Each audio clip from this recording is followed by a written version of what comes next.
Hey everybody, it's Mac here, and we are going to work on multiplying exponents. So the way these work is, well, first of all, before I do that, just remember that you can find all of this at maxtutorials.com. You can see that at the bottom. And if you go there, if you just found this on YouTube, I have lots of videos about everything about algebra. Go there, you're going to find this. Like and subscribe to the video. I'd really appreciate it. So anyways, let's get on to how we multiply exponents. Let me just start by giving you an example. Let's say I had 3x, I don't know, to the third plus 2x to the third.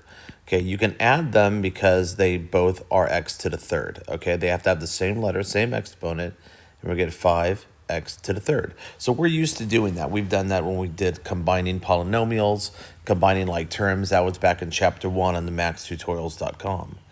But now, what if I multiply them? Now what happens? Well, here's what you do.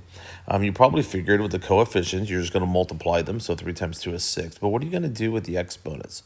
What you're going to do is you're going to take them and you are going to add them together. So that'll be 6x to the 6th power. Okay, so whenever you multiply exponents, you actually add them, but they have to be of the same base. What do I mean by that? Well, let's work on them some problems and you'll see exactly what I mean. Okay, so number 1, x to squared times x to the 5th is x.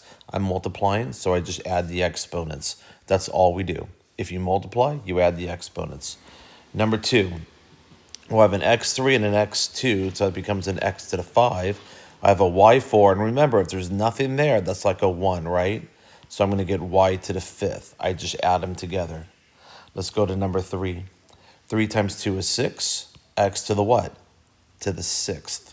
Okay? Now remember, when you add, they have to be the same. When you multiply, they don't have to be the same. You just add them. Number 4, well, the coefficients is negative 2 times 3. That's a negative 6. How many x's do I have? 1, 2. I have 2 x's. How many y's? 1, 2, 3. Y to the 3rd.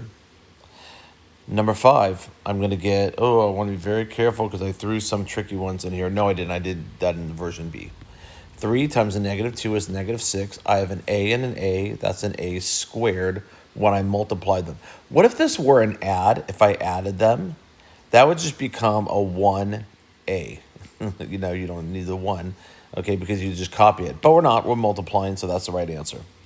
Number 6, the coefficients are 2 and 3. That's 6. X to the 5th, y. I have 2, I have 3, I have 5. And then the y just comes down. Okay, number 7, the coefficients are negative 5 and negative 2, so it's a positive 10. B to the what? Well, you know, we want to do this alphabetical, but if you notice, there's an A right here. The A doesn't have anybody to play with, so I'm just going to copy him, and it's going to be B to the, that's like a 1 right there, to the 6th. Now, you may ask yourself, what if I did B to the 6A? Would that be correct? And the answer is yes, it would be correct, but we want to try to keep a standard form and do it alphabetical. Whoops. Okay, 3 times negative 2 is a negative 6. Let's do our R's. How many R's? Squared to the 3rd is to the 5th. My S's are to the 6th. I just add them together with the same basis. This is going to be 20. Now, these are different. Be careful. What comes first? Elemental P, Q, R. P comes first, and then R. And there is nothing to combine because they're different letters. Okay? Number 10, negative 8 times negative 2 is positive 16. That would be x to the 4th, y to the 3rd. Don't forget, these are 1s. Even though they don't have a 1 there, it's assumed to be a 1, not a 0. Number 11. I have the 2 as a coefficient, so I'm just going to write the 2 right there. How many x's do I have? Well, x to the 5th times x to the 3rd is x to the 8th, y to the 5th. Number 12 is negative 8, a squared, b squared. Remember, these are all 1s. Okay? 13, I have negative 6 times negative 3 is a positive 18. I'm going to have 3 x's. I'm going to have 1 y, because there's no y on the right one. And I'm going to have a z squared. Number 14, 2 times negative 3 is negative 6. A squared, b squared, and a c. Only the a's combine. Okay? Number 15, I'm going to get a positive 8, x to the 5th, y to the 6th. Again, just adding these up. Number 16, 2 times 5 is 10. A's and B's can't mix, so I just write them like that. Number 17, negative 3 times negative 2 is a positive 6. How many p's do I have? 3, 4, r squared. Remember, when you multiply, you add the exponents. 5 times the negative 2 is a negative 10, x to the 5th, y. 19, negative 3 times negative 2 is a positive 6.